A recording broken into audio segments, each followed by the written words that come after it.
नमस्कार फ्रेंड्स। अगर आप कंप्यूटर चलाते हैं तो कंप्यूटर का सिक्योरिटी का भी ध्यान देना चाहिए ताकि कंप्यूटर आपका सिक्योर रहे। और कंप्यूटर आपका सिक्योर रहेगा तो आपका डाटा और आप सिक्योर रहेंगे।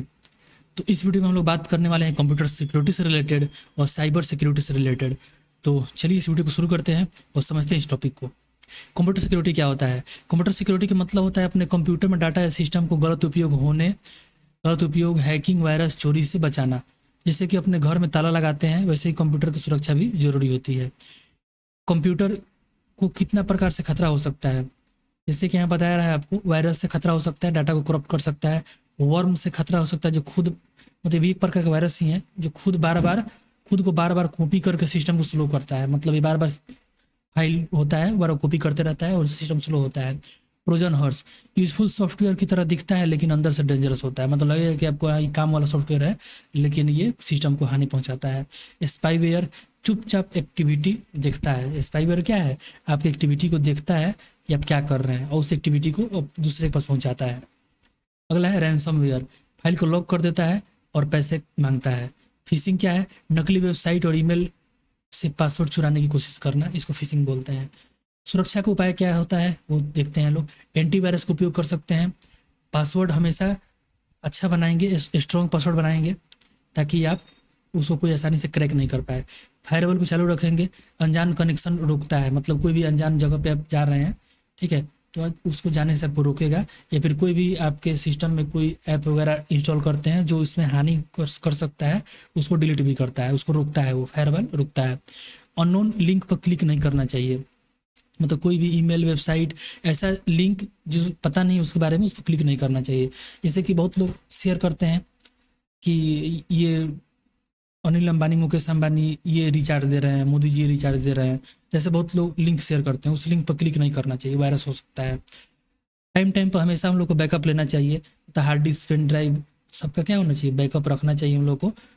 जो भी जरूरी फाइल है उसको दूसरी जगह बैकअप रखना चाहिए ताकि सिस्टम फेल हो जाए या वायरस से करप्ट हो जाए सिस्टम, तो वहाँ से वापस ला सके।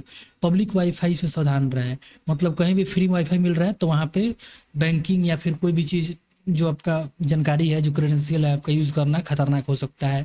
डेबिट कार्ड, क्रेडिट कार्ड की जानकारी वहाँ पे उसमें डालना खतरनाक हो सकता है। आपका यूआईडी पासवर्ड जो है वो हैकर जो है ले सकते हैं और उसका गलत यूज़ कर सकते हैं, ठीक है। साइबर कैफ़े या दोस्त के कंप्यूटर पर लॉगिन करके लॉगआउट जरूर कर देना चाहिए। कोई चीज़ लॉगिन कर रहे हैं ईमेल वगैरह तो लॉगआउट कर दीजिए। सोशल मीडिया चाहे कोई भी पर्सनल जानकारी किसी को शेयर नहीं करना चाहिए। आपका विंडोज डिफेंडर हमेशा चालू रखना चाहिए। विंडोज डिफेंडर यहाँ पर बताया गया है, यहाँ से जाके आप उसको चालू रखना चाहिए। बाय डिफ़ॉल्ट चालू होता है सिस्टम में तो आपको कोई प्रॉब्लम नहीं है। अब चलिए कुछ वर्ड है उसका मतलब क्या होता है समझिए। एंटीवायरस, वायरस पकड़ने के लिए हटाने वाला सॉफ्टवेयर, मतलब वायरस को पकड़ता है और हटा देता है, मतलब वायरस को ढूंढ के डिलीट कर देता है, सिंपल समझ लीजिए। फायरवॉल क्या होता है? सुरक्षा की दीवार जो हानिकारक डाटा को अंदर आने से रोकता है, मतलब कंप्यूटर के अंदर कोई हानिकारक डाटा नहीं आता है। इनक्रिप्शन का मतलब क्या होता है? डाटा को कोड में बदल कर सुरक्षित करना, डाटा को इनक्रिप्शन करना। जैसे कि आप प्रचार सुनते होंगे कि व्हाट्सअप क्या होता है, इनक्रिप्टेड रखता है डाटा को। इनक्रिप्टेड का मतलब क्या होता है? जब डाटा आप किसी को भेजते हैं तो डाटा अलग कोड में कन्वर्ट हो जाता है। बीच में अगर हैकर उसको मतलब पढ़ना भी चाहता है तो कोड रहेगा, उसको कभी डिकोड नहीं कर पाएगा वो, क्योंकि वो अलग तरह का होता है, ठीक है। और जैसे वहाँ पे जिस आदमी को भेजे हैं उस आदमी को जाएगा, वहाँ पे फिर से वो डाटा सही हो जाता है। तो ये होता है इनक्रिप्शन। बैकअप का मतलब क्या होता है? बैकअप मतलब कि जो भी डाटा जरूरी है, जो भी फाइल जरूरी है आपका, उसको अलग जगह पे सेव करना। अब यहाँ पे कुछ प्रश्न है उसको आप सॉल्व कर सकते हैं। अब इंटरनेट और डिजिटल दुनिया का परिचय।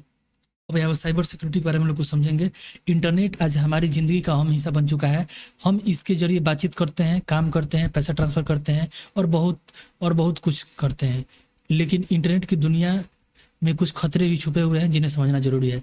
साइबर सुरक्षा क्या है? साइबर सुरक्षा का मतलब इंटरनेट, कंप्यूटर, मोबाइल और डाटा को सुरक्षित करना ताकि कोई अनधिकृत व्यक्ति, हैकर आपकी जानकारी को चोरी नहीं कर सके या नुकसान नहीं पहुंचा सके। साइबर सुरक्षा का मतलब ये होता है कि आपको मोबाइल, कंप्यूटर को, डाटा को सुरक्षित करना ही मतलब साइबर सुरक्षा है। मतलब ऑनलाइन सुरक्षित रखना ही साइबर सुरक्षा है। साइबर हमलों का बढ़ता खतरा। हर साल साइबर क्राइम की संख्या बढ़ती जा रही है, जैसे कि वायरस, फिशिंग, रैनसमवेयर अटैक। ये हमले व्यक्तिगत से लेकर बड़े संगठन तक निशाना बनाते हैं, ठीक है। मतलब कि पर्सनल डाटा भी चोरी करते हैं और बहुत बड़े बड़े डाटा चोरी करते हैं। अब मालवेयर क्या होता है? मालवेयर का मतलब होता है मेलिशियस सॉफ्टवेयर। जैसे virus, worm, Trojan horse virus का नाम है, जो कंप्यूटर, मोबाइल को नुकसान पहुंचाते हैं। फिशिंग और फेक लिंक्स। फिशिंग एक तरीका है जिसमें आपको नकली ईमेल, वेबसाइट के जरिए धोखा दिया जाता है। एग्जाम्पल के लिए मान लीजिए कि आप फेसबुक चला रहे हैं, ठीक है, और फेसबुक चला रहे हैं तो रियल फेसबुक पर लॉगिन कर सकते हैं, लेकिन फेक फेसबुक का दिखेगा, मतलब कि ओरिजिनल फेसबुक की तरह ही दिखेगा ये भी पेज आपको। जैसे ही पासवर्ड और ईमेल आईडी डालेंगे उसमें, और ये आपको डाटा आपको चोरी कर लेगा, मतलब डाटा उसको चला जाएगा और उससे आप लॉगिन कर लेगा वो आपका अकाउंट, ठीक है। मतलब कि ओरिजिनल की तरह दिखने वाली वेबसाइट बना के धोखा देना, ये होता है फिशिंग का मतलब। रैंसमवेयर का मतलब क्या होता है, ऐसा ये आपका वायरस है जो सिस्टम को लॉक कर देता है, डाटा को लॉक कर देता है और पैसे का डिमांड करता है। सोशल इंजीनियरिंग का मतलब क्या होता है, ऐसा मनोवैज्ञानिक तरीका है जिसमें धोखेबाज आपके भरोसे को तोड़कर जानकारी हासिल करता है, ठीक है। तो मतलब बहुत सारा मतलब अथी कर देगा कि हाँ ऐसे यहाँ पर डाल दीजिए, ऐसे हो जाएगा, ऐसे हो जाएगा, मतलब धोखाधड़ी से आपका डाटा सारा चोरी कर सकता है। ब्रूट फोर्स अटैक, यह हमला पासवर्ड को बार बार ट्राई करके एक्सेस करने की कोशिश करना होता है। मतलब आपको जैसे कि आइडिया लग गया कि हाँ पासवर्ड आदमी ऐसे डालता है, तो उसी में जैसे कि कोई डाल दिया, जैसे राम@123 पता चल गया थोड़ा सा, तो राम@123 4 5 6 7 ऐसे करके बार बार ट्राई करके पासवर्ड को क्रैक कर देना, ठीक है। मतलब पासवर्ड जैसे कि आपका पासवर्ड क्या होगा, कुछ आप डाले होंगे, तो वैसे ही 1 लाख पासवर्ड उस पर अटैक करा दिया जाएगा। अब कोई ना कोई तो उसमें मैच करेगा तो खुल जाएगा। तो ये चीज़ होता है ब्रूट फोर्स अटैक। अगला है आइडेंटिफाई थेफ्ट। इसमें आपके पहचान संबंधी डाटा चुरा कर गलत कामों के लिए इस्तेमाल किया जाता है। मतलब आपका ही नाम से कोई आईडी चलाएगा आपका और आपको गलत यूज़ कर सकता है, ठीक है, फंसा सकता है आपको। ये चीज़ ध्यान देना चाहिए। स्ट्रॉन्ग पासवर्ड मतलब व्यक्तिगत सुरक्षा के उपाय, मतलब पर्सनली कैसे सुरक्षा कर सकते हैं, तो स्ट्रॉन्ग पासवर्ड स्ट्रॉन्ग बनाना चाहिए। टू फैक्टर ऑथेंटिकेशन, मतलब कि 2 बार में आपका लॉगिन हो ये चालू रखना चाहिए। टू फैक्टर ऑथेंटिकेशन का मतलब क्या होता है, जैसे कि आप गूगल लॉगिन कर रहे हैं, तो टू फैक्टर ऑथेंटिकेशन चालू कर देंगे तो क्या होगा, जैसे पासवर्ड डालेंगे उसके साथ में आपका मोबाइल ओटीपी आएगा और दोनों से आप मिलके उसको चालू कर सकते हैं, तब जाके मतलब होगा। मान लीजिए कोई पासवर्ड डाल दिया आपका, तो आपको ओटीपी आएगा, तो ओटीपी नहीं डाल पाएगा तो नहीं चालू होगा। तो ये चालू रखना चाहिए हम लोग को।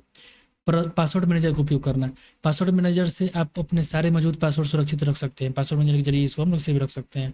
मोबाइल सुरक्षा के उपाय, अनजान ऐप डाउनलोड नहीं करना चाहिए।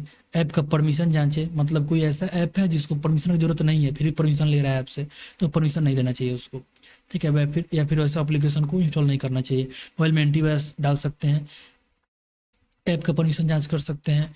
वाईफाई और ब्लूटूथ सुरक्षा, सार्वजनिक मतलब जो पब्लिक वाईफाई होता है उसका यूज नहीं करना चाहिए, और जब उपयोग नहीं हो तो ब्लूटूथ बंद कर दें। मतलब मोबाइल में जब आपका ब्लूटूथ का यूज नहीं है तो उसका बंद कर देना चाहिए, जो कोई ज़रूरत नहीं है। उससे क्या होता है, कोई आपके डिवाइस को कनेक्ट करके आपका डाटा चोरी कर सकता है। सोशल मीडिया सुरक्षा कैसे करेंगे, फेसबुक, इंस्टाग्राम, व्हाट्सअप में प्राइवेसी सेटिंग कैसे करना चाहिए। देखिए, अपने प्रोफाइल को सार्वजनिक ना करें, मतलब अपने प्रोफाइल को ऐसा ना करें कि सब कुछ देखे, केवल दोस्तों के लिए सीमित रखें। सब कुछ को नहीं देख सकता है प्रोफाइल, सिर्फ आपका दोस्त देख सकता है। फेक प्रोफाइल से सतर्क, मतलब कोई भी अजनबी है जिसको आप नहीं जानते हैं तो उसको फॉलो नहीं करना चाहिए, ना फ्रेंड को भेजना चाहिए, ना उसका फ्रेंड को एक्सेप्ट करना चाहिए। ऑनलाइन बुलिंग से बचाओ, अगर कोई आपको ऑनलाइन परेशान कर रहा है तो उसको रिपोर्ट करें और आवश्यक हो तो ब्लॉक कर दें, मतलब कि उसको ब्लॉक कर दें और उसको रिपोर्ट करना चाहिए। पब्लिक पोस्ट और डाटा का दुरुपयोग, ध्यान रखें कि आपकी फ़ोटो, लोकेशन आदि सार्वजनिक ना हो। मतलब कोई चीज़ आप ज़्यादा मतलब दूसरे से साझा नहीं करना चाहिए, ताकि अगर ज़्यादा साझा कर दीजिए तो उससे कोई गलत यूज़ कर सकता है ना। एआई की मदद से कुछ भी आपको फ़ोटो, वीडियो कुछ भी आपको ब्लैकमेल कर सकता है। ऑनलाइन लेन देन और बैंकिंग सुरक्षा, जैसे कि आप यूपीआई मतलब फ़ोन पे, गूगल पे ये सब चीज़ यूज़ कर रहे हैं, ठीक है, तो उसमें ओटीपी या पिन दूसरे को नहीं देना चाहिए। हमेशा ऑफिशियल ऐप का यूज़ करना चाहिए, मतलब पेटीएम का ऑफिशियल ऐप, फ़ोनपे का ऑफिशियल ऐप, आईआरसीटीसी का ऑफिशियल ऐप, मतलब ऑफिशियल ऐप यूज़ करना चाहिए। कोई भी थर्ड पार्टी एप्लीकेशन में यूआईडी पासवर्ड नहीं डालना चाहिए। कोई भी फेक कॉल और फर्जी ऐप से बचाव रखना चाहिए। मतलब कोई भी ऐसे बोलता है फ़ोन करके कि हाँ आप बैंक से बोल रहे हैं, ओटीपी जानना है, चाहे डेबिट कार्ड, क्रेडिट कार्ड का नंबर जानना है, तो सावधान रहना चाहिए, नहीं करना चाहिए। कोई भी लिंक भेजता है वहाँ पर क्लिक नहीं करना चाहिए। क्यूआर स्कैम, ये क्या होता है, संदिग्ध क्यूआर का स्कैन ना करें। मतलब ऐसा लगता है कि हाँ ये क्यूआर कोड आपके जान पहचान का नहीं है तो उसको स्कैन ऐसे ही नहीं करना चाहिए, नहीं तो उसमें वायरस हो सकता है या फिर आपका टोटल खाता खाली कर सकता है। डिजिटल वॉलेट के सुरक्षित उपयोग, डिजिटल वॉलेट में भी पासवर्ड और टू स्टेप ऑथेंटिकेशन का यूज़ करना चाहिए। मतलब डिजिटल वॉलेट जो होता है, जैसे फ़ोनपे में वॉलेट होता है, तो वॉलेट मतलब पैसा उसमें यूज़ करने के लिए होता है। जैसे फ़ोनपे गूगल पे होता है, वैसे ही वॉलेट भी होता है, उसके अंदर में दिया होता है। तो जो भी वॉलेट होता है उसमें भी हम लोग को पासवर्ड लगा के रखना चाहिए। बच्चों और बुजुर्गों की साइबर सुरक्षा, बच्चों की ऑनलाइन एक्टिविटी पर निगरानी। अगर आपके घर में बच्चे हैं तो वो क्या इंटरनेट पे यूज़ कर रहे हैं उस पर नज़र रखना चाहिए हम लोग को। एजुकेशन ऐप में सुरक्षा, सिर्फ विश्वसनीय और माता पिता की मंजूरी से ऐप इंस्टॉल करें। मतलब कि जो भी हम लोग ऐप यूज़ करते हैं वो मतलब कि पता होना चाहिए उसके बारे में, या फिर जो बच्चे यूज़ कर रहे हैं उसमें आपको देखना चाहिए कि कौन सा ऐप यूज़ कर रहे हैं, वो मतलब ब्रांडेड है कि नहीं है, मतलब कोई अच्छा कंपनी का है कि नहीं, ऐसे नहीं कोई भी एप्लीकेशन यूज़ कर रहे हैं। बुजुर्गों को फ्रॉड से कैसे बचाएं, उन्हें ओटीपी और बैंक डिटेल साझा करने की सलाह न साझा करने की सलाह दें। मतलब सॉरी, तो मतलब उन्हें मतलब किसी को बूढ़े क्या मतलब किसी को बताना चाहिए कि ओटीपी भी शेयर नहीं करना चाहिए। ठीक है, मतलब आप समझ रहे हैं क्या बताया जा रहा है आपको।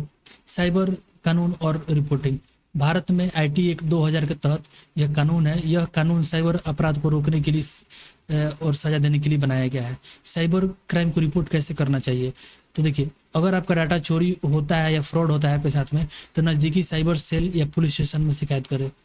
ठीक है, हेल्पलाइन और सरकारी वेबसाइट, ये देखिए, national cyber crime reporting portal, ये वेबसाइट है, आप इसको नोट डाउन कर सकते हैं, यहाँ पे आप रिपोर्ट कर सकते हैं।